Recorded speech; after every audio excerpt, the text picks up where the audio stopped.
Hello जय हिंद बच्चों, एक बार फिर से स्वागत है आप सभी का आपके अपने यूट्यूब चैनल प्रतिभा क्लासेज पर। आज हम लोग वापस से बात करने वाले हैं एनसीईआरटी न्यूमेरिकल को लेकर के। और याद रखेंगे ये गवर्नमेंट अप्लायंस बुक है ना। तो हर क्लास में हम अप्रॉक्स 2 न्यूमेरिकल आपको कराते हैं। तो पुनः शुरू करते हैं आज की क्लास और देखते हैं आज के बेहतरीन न्यूमेरिकल, है ना। अगर आपको समझ आ रहा हो ये न्यूमेरिकल तो क्लियर। अब तक जो पीछे 2 क्लासें आपको दी गई हैं, ये पार्ट 3 है इसका। तो 2 क्लासों में आपको मेरे ख्याल से इलेक्ट्रोस्टैटिक के ही न्यूमेरिकल कराए जा रहे हैं, है ना। तो जितने भी पॉसिबल न्यूमेरिकल आपको बोर्ड में देखने को बन सकते हैं विभिन्न प्रकार के, सिमिलर हम वही भाषा लिख रहे हैं, वैसे ही सिमिलर डायग्राम है। तो कुछ नया नहीं है अपने पास, है ना। जो एनसीईआरटी बुक को छोड़ करके अदर्स बुक हैं, उनमें जो भाषा शैली वो थोड़ी सी सरल हो जाती है। एनसीईआरटी में बस थोड़े शब्द वैसे आ जाते हैं, तो वो कुछ न्यूमेरिकल जब आगे आएंगे तो आपको समझाया भी जाएगा। हालांकि अभी का जो न्यूमेरिकल वो पढ़ते हैं। सवाल कह रहा है 2 बिंदु आवेश है Q1 और Q2। तो एक चार्ज Q1 है और दूसरा चार्ज Q2 है, जिनके परिमाण क्रमशः यानी इसका जो वैल्यू है वो 10 की पावर -8 है और एक का -10 की पावर -8 है।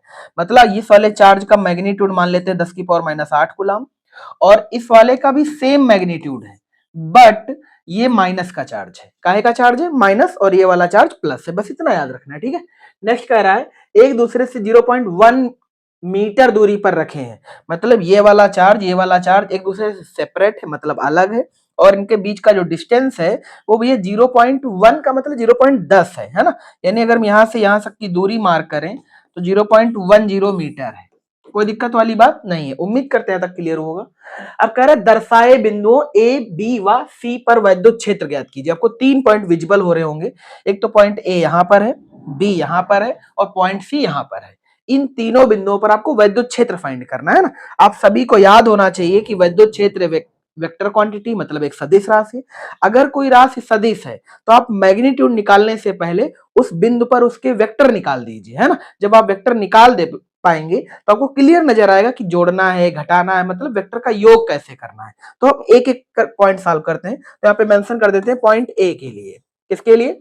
पॉइंट ए के लिए। अब पॉइंट ए पर ध्यान से देखो, ये प्लस चार्ज है और ये माइनस चार्ज है।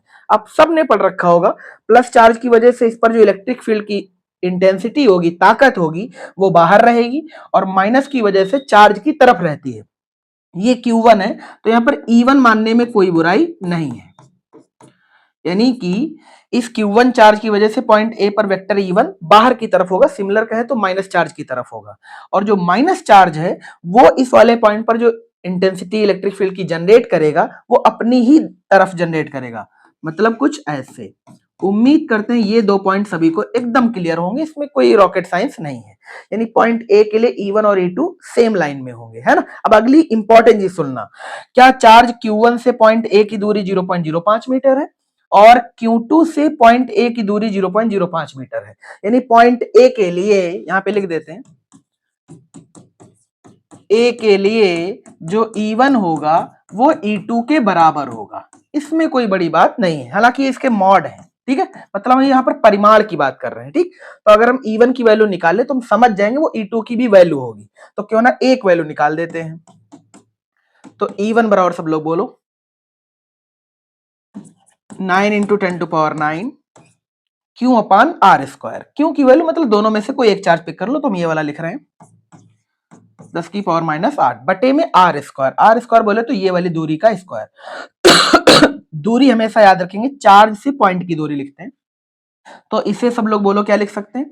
हम इसे लिख सकते हैं भैया 5 × 10 की पावर -2, है ना। और इसका अपने को देखना है स्क्वायर। कोई दिक्कत वाली बात नहीं है, ठीक है। नेक्स्ट बात करते हैं भैया। ये बोलो क्या हो जाएगा 9 इंटू 10⁹ इंटू 10⁻⁸ बटे बोलो ये हो जाएगा 25 × 10 की पावर -4। उम्मीद करते हैं तक सभी को आया, है ना। तो सीधा सीधा भैया भाग लगा लेते हैं। इसको सब लोग 90 देख लो। कितना देख लो? 90। रीजन देखो, रीजन बहुत सिंपल है। देखो 10 की पावर 9 ये प्लस है और ये 10 की पावर -8 है। तो यहां से अगर हम 9 से -8 काट दे तो यहाँ पर 10 की पावर 1 बच जाएगा। 10 की पावर 1 का मतलब 10। 10 × 9 90, यानी ये वास्तव में बचेगा 90/25। तो सीधा भाग लगा लेंगे 90/25 और गुणे में 10 की पावर -4। सॉरी -4 नहीं, ये +4 हो जाएगा, क्योंकि जब नीचे की घात माइनस होती है तो ऊपर जाने पर प्लस हो जाती है ना। तो ये +4 हो गया। अब सीधा यहाँ पे भाग लगा लेते हैं। तो भैया जो E1 आएगा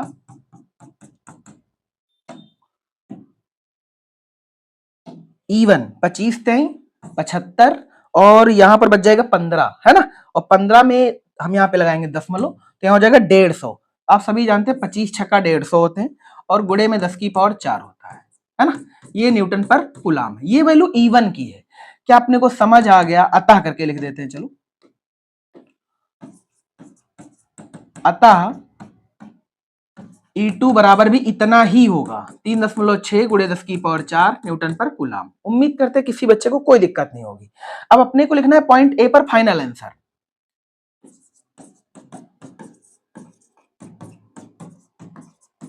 ए पर परिणामी, ए पर परिणामी। परिणामी करने के लिए बोलो क्या करें? क्या अपने को समझ आया? जो EA होगा वो E1 प्लस E2 होगा, है ना। मतलब इन दोनों का योग होगा, क्योंकि दो वेक्टर 0 डिग्री पर हैं। तो सीधा आंसर आएगा भैया इसका, EA बराबर 36 दूना 72 होते हैं, तो 7.2 इंटू 10 टू पावर 4। याद रखेंगे जोड़ने और घटाने पर घातें कॉमन होती हैं।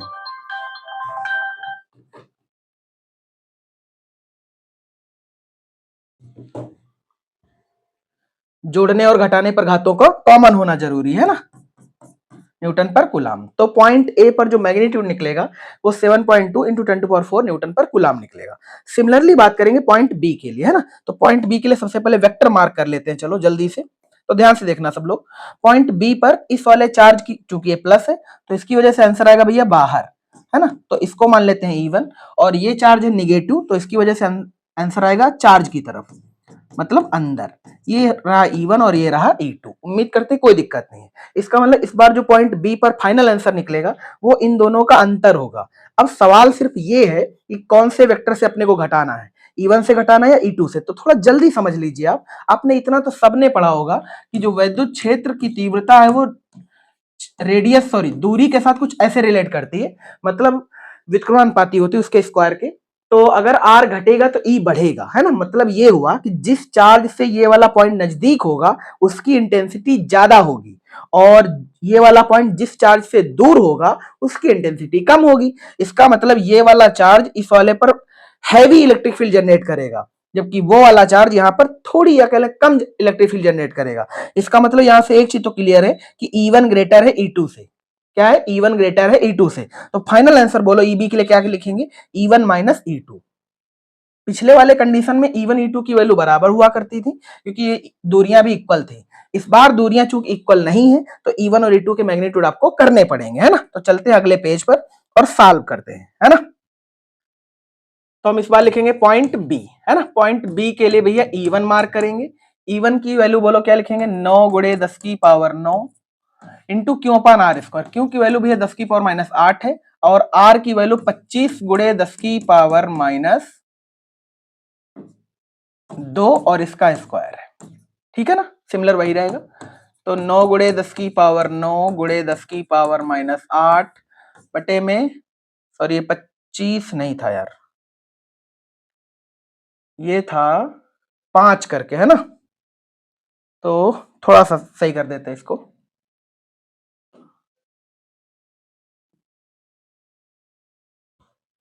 ये लिखा है भैया 5 गुणे 10 की पावर माइनस 2 का स्क्वायर, ठीक है।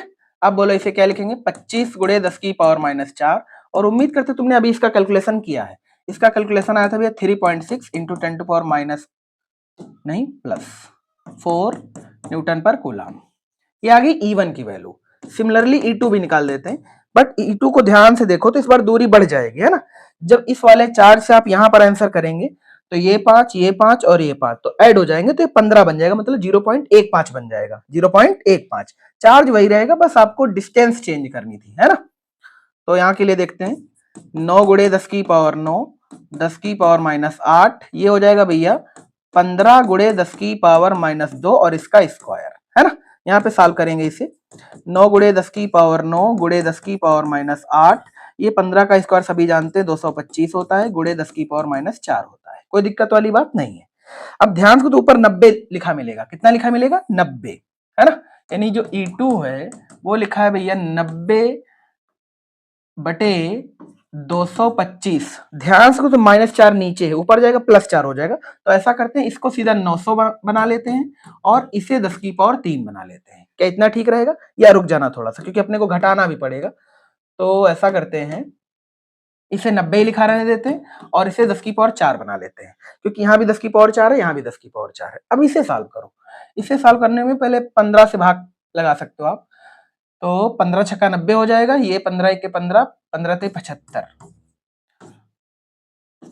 है ना। तो 13 का भाग वहां लगा दीजिए जा करके, तो मेरे ख्याल से आएगा 0.13 चौके 52 होते हैं, 8 बचेगा, 80 हो जाएगा।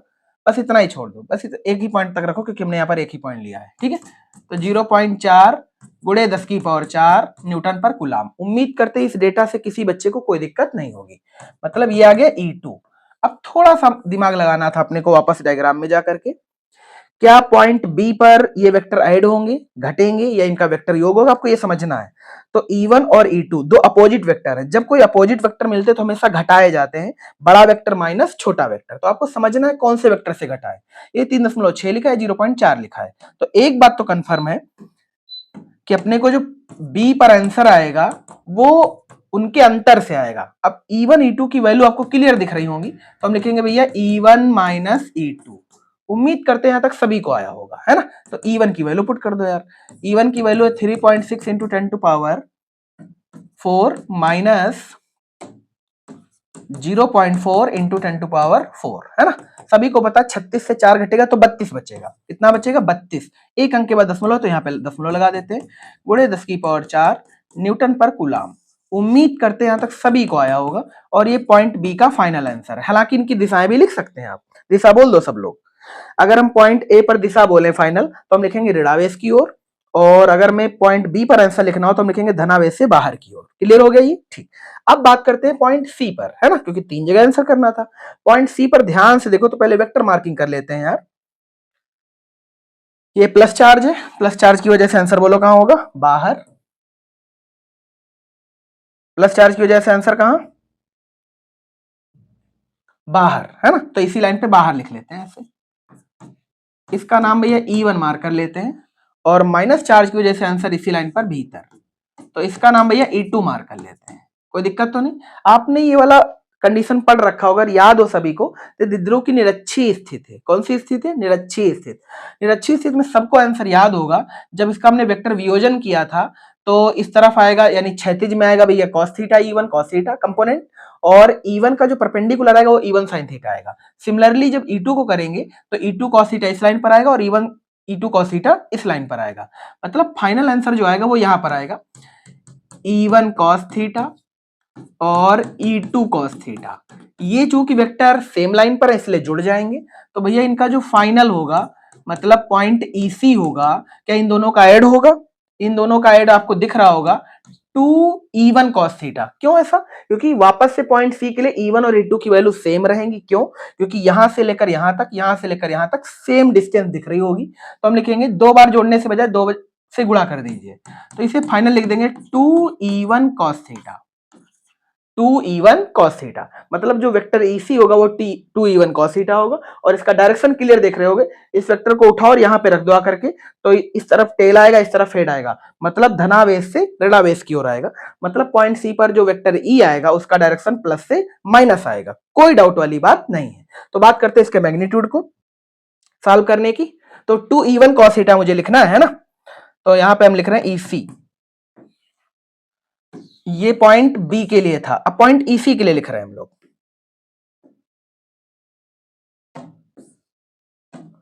EC बराबर 9 इंटू, सॉरी क्योंकि 2 भी बाकी है अपने पास, 2 इंटू 9 गुणे 10 की पावर 9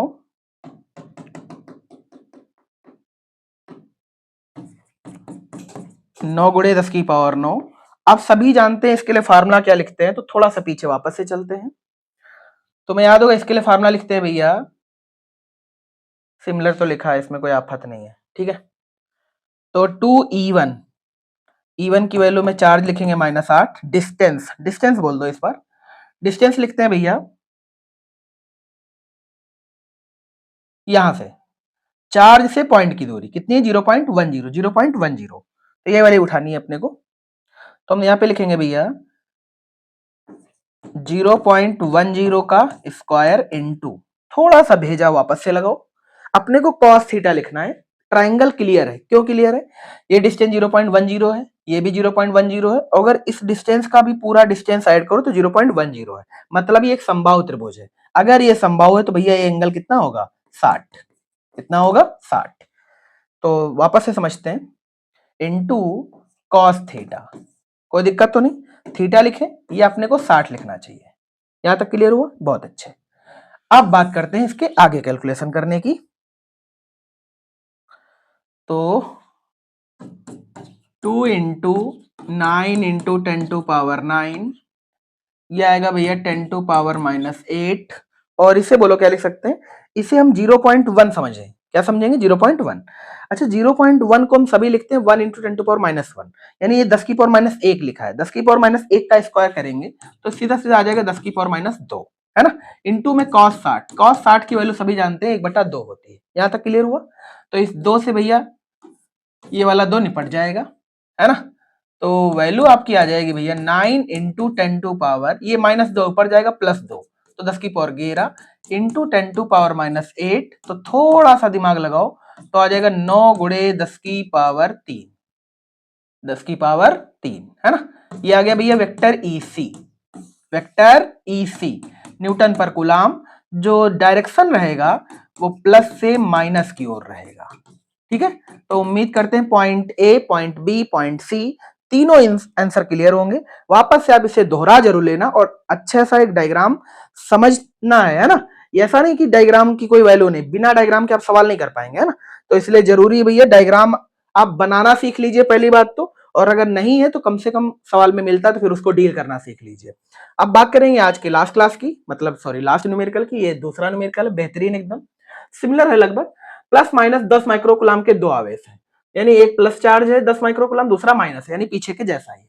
दो आवेश एक दूसरे से 5 mm दूरी पर स्थित है। डिस्टेंस कितनी है? 5 mm। अच्छा, तुम्हें पता है द्विध्रुव की परिभाषा में तुमने पढ़ रखा होगा, जब दो सेम मैग्नीट्यूड के चार्ज और अपोजिट नेचर के चार्ज बहुत कम दूरी पर स्थित होते हैं तो द्विध्रुव कहलाता है। क्या कहलाता है? द्विध्रुव। तो ये बहुत भैया चार्ज है, प्लस माइनस है, और इनके बीच का डिस्टेंस बहुत कम है, तो ये द्विध्रुव हो गया। अब इसमें पॉइंट ए और पॉइंट बी पर चर्चा करनी है। तो पॉइंट ए देखो क्या कह रहा है। कह रहा है इस द्विध्रुव के अक्ष पर द्विध्रुव के केंद्र से ओ से, केंद्र ओ से धनावेश की ओर 15 सेंटीमीटर दूरी पर स्थित बिंदु P तथा द्विध्रुव के अक्ष के लंबवत O से गुजरने वाली रेखा से 15 सेंटीमीटर दूर पर स्थित किसी बिंदु Q पर वैद्युत क्षेत्र ज्ञात करना है। मतलब सवाल ये है कि एक बार तुम्हें P पर आंसर करना है वैद्युत क्षेत्र को ज्ञात करने का, और एक बार Q पर, है ना। तो पहले वाली कंडीशन हम A को सॉल्व कर रहे हैं। इसको सॉल्व कर रहे हैं A को। तो A की कंडीशन में दो चार्ज ले लो, एक प्लस और दूसरा माइनस। चूंकि हम पॉइंट इधर ले रहे हैं तो प्लस वाले को उधर ही मानेंगे, क्योंकि साफ साफ बोला है इसने कि जो दूरी है वो धनावेश से है।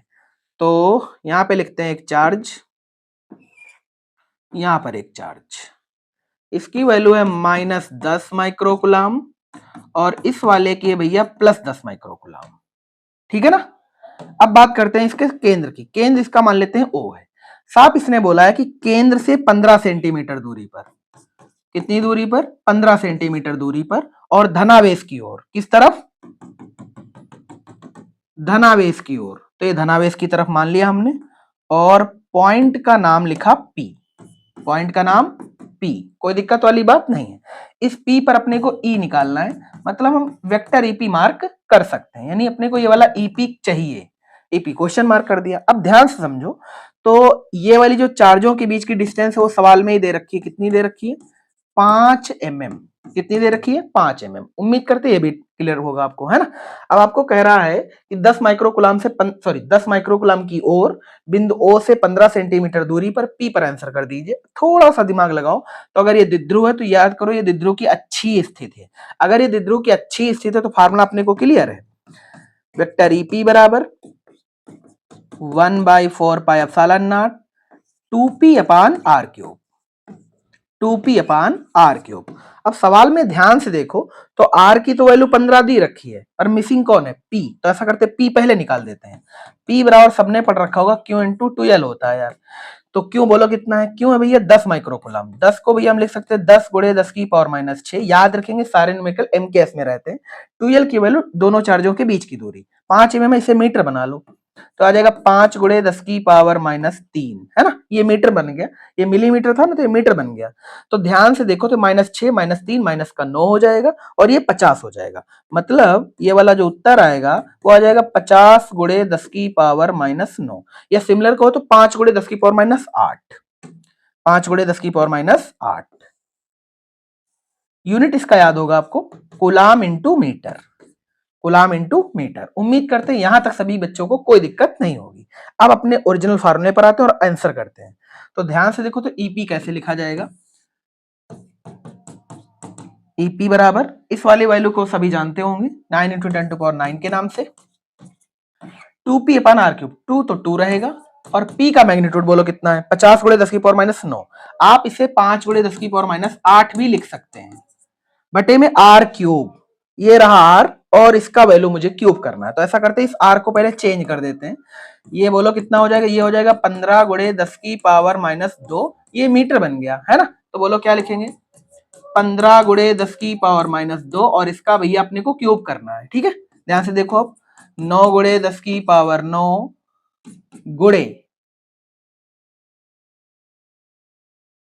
थोड़ा सा मिस, हाँ ठीक है, 2 इंटू 5 इंटू 10 टू पावर -8 और ये देखो लिखा है 15 का क्यूब। तो ऐसा करते हैं, इसे ऐसे लिख देते हैं, 15 गुणे 225।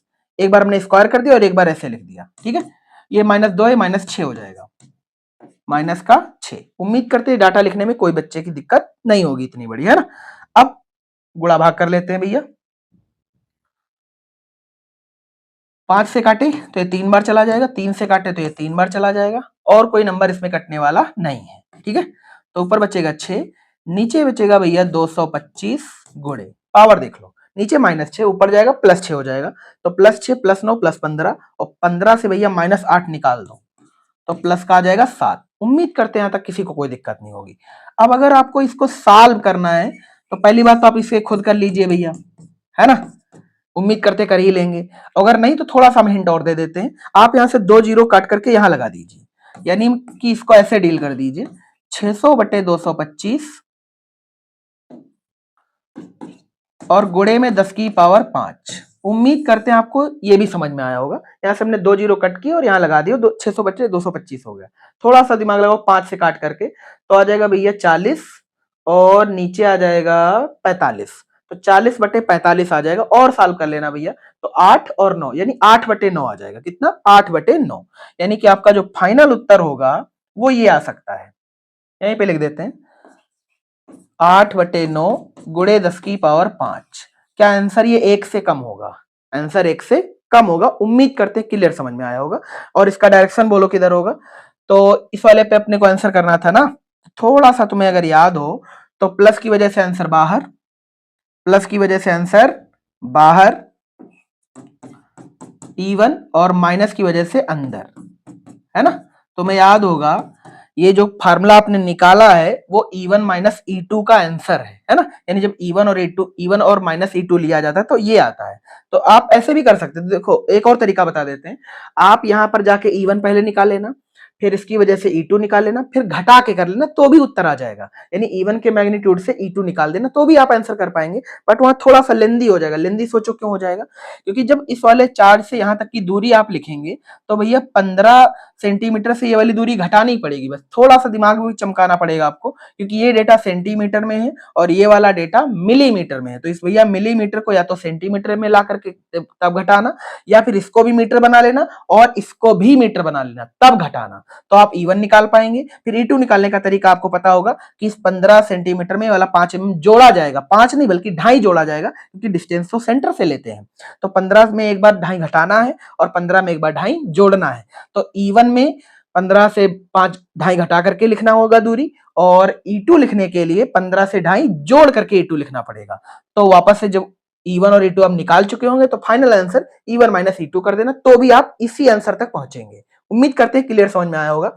अब बी वाला ऑप्शन है ना, बी वाले में कह रहा है कि द्विध्रुव वही रहेगा बट इस बार पॉइंट चेंज है। द्विध्रुव की अक्ष के लंबवत O से गुजरने वाली रेखा से 15 सेंटीमीटर दूरी पर स्थित किसी बिंदु Q पर विद्युत क्षेत्र निकालना है। पॉइंट परपेंडिकुलर जाएगा, मतलब लंबवत, डिस्टेंस वही रहेगी ना। तो इसका डायग्राम बनाते हैं आपको। ये रहा अपना द्विध्रुव, ये -10 मान लेते हैं, ये +10 मान लेते हैं। ये वाली डिस्टेंस भैया 5 mm सवाल में दे रखी है, ठीक है ना। अब कह रहा है कि इसके बिंदु O से, मतलब इसके केंद्र O से लंबवत चलना है, तो लंबवत यहां ले आए, है ना, 15 सेंटीमीटर दूरी पर। कितनी दूरी पर? 15 सेंटीमीटर दूरी पर। वापस से एक पॉइंट Q है, इस Q पर तुम्हें इस द्विध्रुव की वजह से आंसर करना है। तो ऐसा करते हैं, इनको यहां से मिला लेते हैं, है ना। तो ये वाली डिस्टेंस बन जाएगी R, ये वाली क्या बन जाएगी? R। इस R को अपने को निकालना भी पड़ेगा, तो ऐसा करते हैं, पहले इस डिस्टेंस का हाफ ले लेते हैं। अगर ये 5 mm था तो भैया ये 2.5 mm बन जाएगा। सिमिलरली ये भी 2.5 mm बन जाएगा, है ना। सभी को पता है ये प्लस है और ये माइनस है, प्लस की वजह से आंसर बोलो कहां लिखते हैं? बाहर, इसे E1 मार्क कर लेते हैं, माइनस की वजह से अंदर, और इसे E2 मार्क कर लेते हैं। कोई दिक्कत वाली बात नहीं है। अपने को पता है इन दोनों का जो फाइनल आंसर आता है वो ये आता है, अभी पीछे बताया भी था। तो EQ मानना है इसे, तो हम इसे लिखेंगे 2E1 cos थीटा। कोई दिक्कत वाली बात नहीं है। अब थोड़ा समझो, अगर ट्राइंगल का नाम क्लियर होता या थीटा अपने को क्लियर होता तो हम 2E1 cos थीटा से इसे लगा देते, है ना। बट अब ऐसे में क्या करेंगे, हम इसको दूसरे वाले फार्मूले से लगाएंगे, EQ बराबर, क्या ये द्विध्रुव की निरक्षीय स्थिति है। निरक्षीय स्थिति में फार्मूला आपने पढ़ रखा होगा कि P/R3, है ना, P/R3 के कांस्टेंट टर्म है। हाँ, ऐसा नहीं कि cos थीटा से नहीं कर सकते, बिल्कुल कर सकते हैं, आधार बटे कड़ लगा करके, है ना। तो 2.5 बटे R लगा करके, कोई दिक्कत नहीं है। तो उससे भी कर सकते हैं, नहीं इस वाले फार्मूले से भी और इस वाले फार्मूले से भी। तो हम ये वाला पिक करते हैं, ये वाला, है ना। डायरेक्शन सभी को क्लियर है, प्लस से माइनस। तो इसमें भैया R मिसिंग है, तो पहले R निकाल लेते हैं, है ना। R बराबर बोलो क्या लिखेंगे? क्या ये कर्ण है और ये आधार है और ये लंब है, तो आपको ये ट्राइंगल भैया 90 डिग्री नजर आ रहा होगा, तो राइट एंगल ट्राइंगल वाला रूल लगा लो भैया। तो बोलो क्या हो जाएगा? Square root 15 centimetre square plus 2.5 mm square. अब यहां पर हम लोग फंस गए, कैसे? यहाँ सेंटीमीटर डेटा और यहाँ मिलीमीटर, तो इस सेंटीमीटर को मीटर बना लेंगे और मिलीमीटर को भी मीटर बना लेंगे, और याद रखेंगे चूंकि जोड़ का निशान लगा हुआ, इसका मतलब घातें भी सिमिलर रखनी है, ठीक है ना। तो चलो समझते हैं इस चीज को, तो हम इसको अलग से दिखा देते हैं यहां पर चेंज करके। तो ये 15 सेंटीमीटर है, हम इसे लिखेंगे 15 × 10⁻² मीटर। ये लिखा है भैया 2.5 mm, हम इसे लिखेंगे 2.5 × 10⁻³ मीटर, है ना। बस थोड़ा सा देखना है, ये -2 ये -3 है, या तो इसे -3 बना लो या तो इसे -2 बना लो। तो इसको ही हम चेंज कर देते हैं, क्या हम इसे ये लिख सकते हैं 0.25, एक अंक अंदर खिसका दिया, तो -2, यानी ये घात बढ़ा दी। कोई दिक्कत तो नहीं है, यानी ये 0.25 × 10⁻² बन गया, ये 15 × 10⁻² बन गया। अब आते हैं अपने पुनः सवाल में, है ना। तो इसे मिटाते हैं यहां से, यहां आ जाओ रिटर्न। यहाँ बोलो क्या लिखेंगे? यहाँ लिखा जाएगा 15 × 10⁻²। तो 15 का स्क्वायर भैया सभी को पता है 225 × 10⁻⁴ प्लस 25 का स्क्वायर 625, बट मुझे 2.5 का नहीं 0.25 का करना है, तो 4 अंक के बाद दशमलव लगेगा, तो 0.0625 × 10⁻⁴, याद रखना माइनस का, है ना, और इसका मुझे स्क्वायर रूट लेना है। तो ध्यान से, ये क्या बन जाएगा? -4 तो कॉमन हो जाएगा, तो हो जाएगा भैया 225.0625 × 10⁻⁻⁴ और इसका स्क्वायर रूट। कोई दिक्कत नहीं है। अब ध्यान से देखो, अगर ये लिखा होता, मान लो 0.625 नहीं है, तो आप इसका आंसर क्या लिखते? आप इसका आंसर लिखते 15 × 10⁻², है ना। चूंकि 0.0625 लिखा है, इसलिए इसका क्या ही कंसीडर करेंगे, तो इसको अप्रॉक्स मान लेंगे। क्या मान लेंगे? अप्रॉक्स, यानी इसका कैलकुलेशन 15 × 10⁻² आ जाएगा, इसमें कोई रॉकेट साइंस नहीं है। अब इस वाली वैल्यू को उठा करके यहाँ लाते हैं, तो अपने को मार्क करना है भैया EQ। क्या मार्क करना है? EQ। EQ की वैल्यू है 9 × 10⁻⁹ P/R3। P की पीछे वैल्यू निकाली गई थी 10⁻⁸। चेक कर लेते हैं, चलो। ये देखो लिखा था 50 × 10⁻⁹, आप इसको 5 × 10⁻8 देख सकते हैं, ठीक है। 5 × 10⁻8 और इस वाली वैल्यू का क्यूब, तो 15 × 10⁻² और इसका क्या कर लेना है? क्यूब। तो ये बन जाएगा भैया 9 × 10⁻9 × 5 × 10⁻8 15 का भैया क्यूब आप सभी जानते, नहीं जानते तो इसको ऐसे लिख लो, स्क्वायर कर दिया, इंटू में पुनः 15 लिख दिया और इंटू में 10 की पावर माइनस 6 लिख दिया, कोई दिक्कत नहीं है। ठीक है, अब क्या करें, इसे कैंसिल आउट करते हैं, जितना कट जाए 5 से काट लें तो आ जाएगा ये कितना 45 बार, 3 से काट लें तो ये 3 और ये 15 बार। ठीक है ना, तो ऊपर बच जाएगा भैया 3 और नीचे बच जाएगा 15 गुणे 15 मतलब 225। कितना बच जाएगा 225 गुणे पावर देख लो, ये -6 ऊपर जाएगा +6 हो जाएगा, तो 9 6 15, 15 से 8 जाएगा 10 की पावर 7। कोई दिक्कत वाली बात नहीं है, उम्मीद करते हैं तक किसी को कोई दिक्कत नहीं होगी। ठीक है ना, अब बात कर लेते हैं आगे। इसको सॉल्व करो अगर तो बोलो क्या आएगा, क्या इसको सॉल्व करने पर आएगा भैया 0.1 करके आएगा कि नहीं आएगा, क्योंकि 225 का 300 पर भाग लगाना है ना, सॉरी थोड़ा गलत किया, 0.1 है ना, गुणे 10 की पावर 7, बस ये आपका आंसर है। आप इसे भैया लिख सकते हैं, देखो नीचे जाएगा ये तो 10 की पावर 2 निकल जाएगा, तो आप इसे लिख सकते हैं 1 गुणे 10 की पावर 5 करके, थोड़ा सा और चाहो तो भाग सकते हो आगे, यहाँ पर 75 बच जाएगा, कितना बच जाएगा 75, 75 पर 225 का भाग लगाएंगे तो 22 3 66, तो 3 बार मान लो लगभग, बस इतना मान लो, इससे ज्यादा नहीं। ठीक है ना, ये आपका आंसर है, न्यूटन पर कूलम। कोई आफत वाली बात नहीं है, उम्मीद करते हैं क्लियर समझ में आया होगा। ठीक है ना, थोड़ा सा पीछे देख लेते हैं कुछ गड़बड़ तो नहीं करा हमने, ठीक है सब कुछ सही है ना, मुझे लगा शायद यहाँ स्क्वायर कर दिया हो। तो आशा करते हैं ये वाला पॉइंट भी आपको क्लियर समझ में आया होगा, और वीडियो पसंद आया कर तो अपने दोस्तों को शेयर करना बिल्कुल भी ना भूला करें, है ना, और वीडियो पर अपना फीडबैक जरूर छोड़ा करें कि आपको डायग्राम में दिक्कत थी, आपको वेक्टर समझने में दिक्कत थी, आपको न्यूमेरिकल के कैलकुलेशन करने में दिक्कत थी, या सवाल समझने में दिक्कत थी, तो जो भी आपकी समस्या वो शेयर कर दिया करें, ताकि हम अगले वीडियो में पुनः जो पढ़ाएंगे तो उन चीजों को ध्यान रखेंगे और उन्हें वापस से बताया जाएगा आपको, है ना। तो मिलते हैं नेक्स्ट वीडियो में, थैंक्स फॉर वॉचिंग, जय हिंद।